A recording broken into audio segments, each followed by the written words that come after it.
Bom, passando agora para o- os últimos povos a serem discutidos aqui, nós vamos falar um pouquinho sobre os japoneses.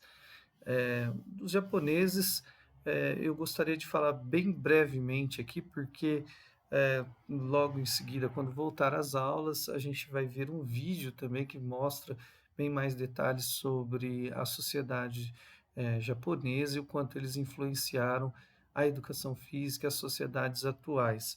Então, vou ser bem breve na fala aqui, na explicação sobre os japoneses.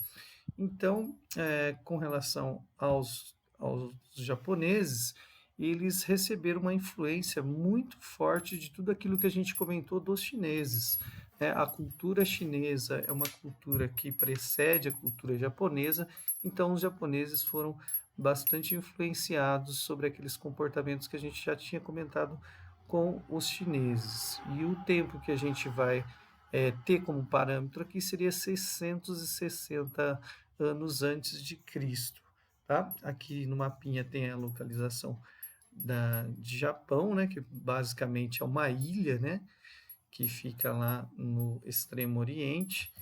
E o que temos para falar do Japão é, resumidamente, que também nas sociedades antigas, até 1868, a sociedade japonesa era também dividida como se fosse as castas dos hindus e também como sendo pessoas que, se nascessem numa determinada família ou determinada casta, ela dificilmente conseguia subir de castas, né? Ou seja, conseguir algo acima daquilo que a sociedade já estava pré-estabelecido.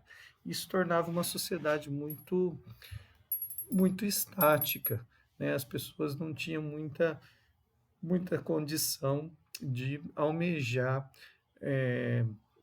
grandes sonhos na carreira, grandes planos com relação à parte comportamental, à parte corporal, mesmo porque eles já nasciam pré-determinados, né? A gente sabe que hoje em dia algo que garante uma eficácia da modernidade, essa flexibilidade que nós temos através da aprendizagem, através do conhecimento, de mudar as nossas condições, né? A gente precisa acreditar nisso, que através do conhecimento, da educação, a gente pode galgar outros postos dentro da sociedade.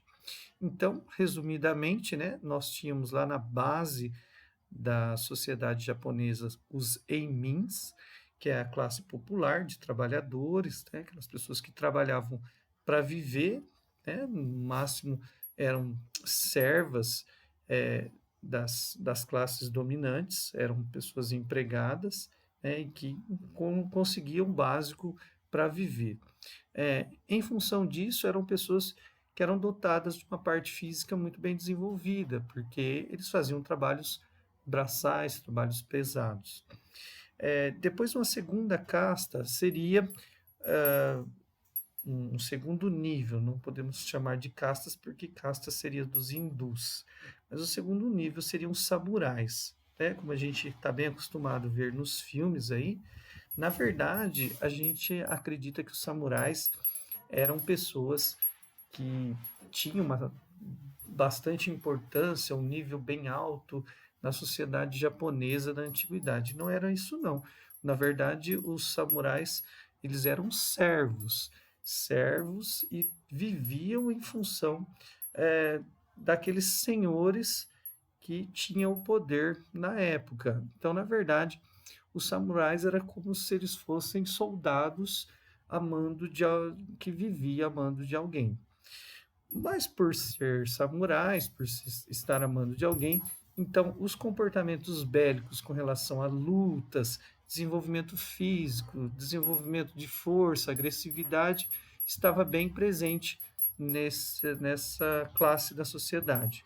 Então eles viviam sob proteção dos senhores feudais, que protegiam eles, e vice-versa, possuíam dois sabres e podiam fazer justiças sobre os Eimins, né? Ou seja, eles que controlavam a questão de que se houvesse alguma coisa errada entre os Eimins, né? Então, eles eram aquelas pessoas que queriam colocar a justiça à prova, né? Às vezes através da violência, até matando os Eimins, caso eles roubassem ou fizessem alguma coisa errada que fosse denegrir eles contra os senhores feudais. E em cima dessas castas, tínhamos os senhores feudais, que eram os proprietários de castelos, de terras, né, que detinham o comando dos locais, né? Então as pessoas deviam favor a esses senhores feudais, os daimyos, ok? Então, resumindo, para a gente fechar essa parte da história inicial da educação física, como pré-requisito dessa disciplina de introdução à educação física, o que devemos focar é sempre quais são as atividades mais difundidas em cada um desses países, porque essas atividades, de alguma forma, ainda hoje influenciam os comportamentos contemporâneos. No caso do Japão, eu listei aqui para vocês várias atividades que ainda hoje são milenares e ainda hoje fazem parte da nossa sociedade, com relação à marcha, corrida, salto, as práticas de jiu-jitsu, que significa a arte de ceder, né? O jiu-jitsu tem uma questão da submissão muito interessante, né? De você colocar a pessoa numa situação que ela precisa desistir de lutar, né? E não bater no outro, né? Isso eu acho muito interessante. O sumô, né? Que também valoriza muito essa questão corporal e remonta bastante história com relação à parte dos dragões, que o Japão sempre quis idolatrar. Então, até muitas pessoas podem achar ruim, né? Mas há toda uma divindade, uma espiritualidade atrás da pessoa que é um lutador de sumô, né? Ele precisa comer diferentemente, eles são pessoas idolatradas, são pessoas até com uma certa divindade, por ter todo um comportamento voltado a essa prática, né? E ficar bastante obeso e tudo mais, que vocês conhecem lá, os lutadores de sumô. O karatê também, né, que significa eu conseguir lutar contra o outro utilizando as mãos vazias. Depois, com a vinda, por exemplo, de Bruce Lee, lá da China, para o Ocidente, ele fez toda uma reformulação, né, nessas práticas, que antes lá ele praticava o Kung Fu, aí trouxe para os Estados Unidos, para a América, para ficar difundido no cinema. A partir disso, o karatê surgiu, e surgiu também com uma certa dose de ocidentalismo muito interessante.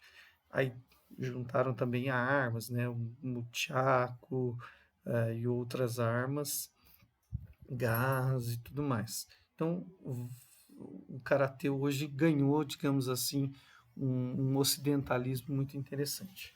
Atividades voltadas para o mar, como a natação, navegação, a pesca, né, porque como o Japão é uma ilha, então eles estão bastante envolvidos com o mar, né, e são detentores dessas práticas marítimas, né, e acabam tendo aí bastante êxito nessas competições.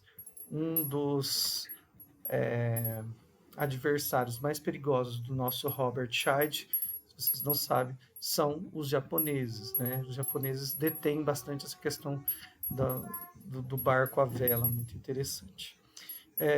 A equitação, a esgrima, né, que são a herança dos samurais, dos guerreiros feudais, a questão da ginástica médica e massoterapia, influenciada pelos hindus e pelos chineses. Toda essa parte oriental que relaciona o corpo, eles fazem uma relação muito interessante entre o corpo, o bem-estar físico, linkados à parte espiritual. Então, a questão da espiritualidade está bem relacionada a essa questão do corpo.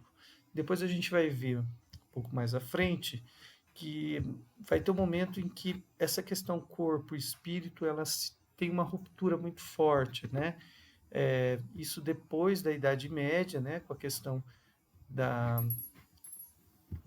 das ideias de Descartes, sobre a questão das práticas científicas e em detrimento do que era colocado antes pela Idade Média da Igreja, mas isso é um assunto para as próximas aulas dos nossos próximos encontros. Então, vou ficando por aqui. Um grande abraço a todos e a gente vai se falando. Se alguém tiver dúvida, pode mandar e-mail que a gente vai trocando ideia até voltar às aulas. Valeu, muito obrigado.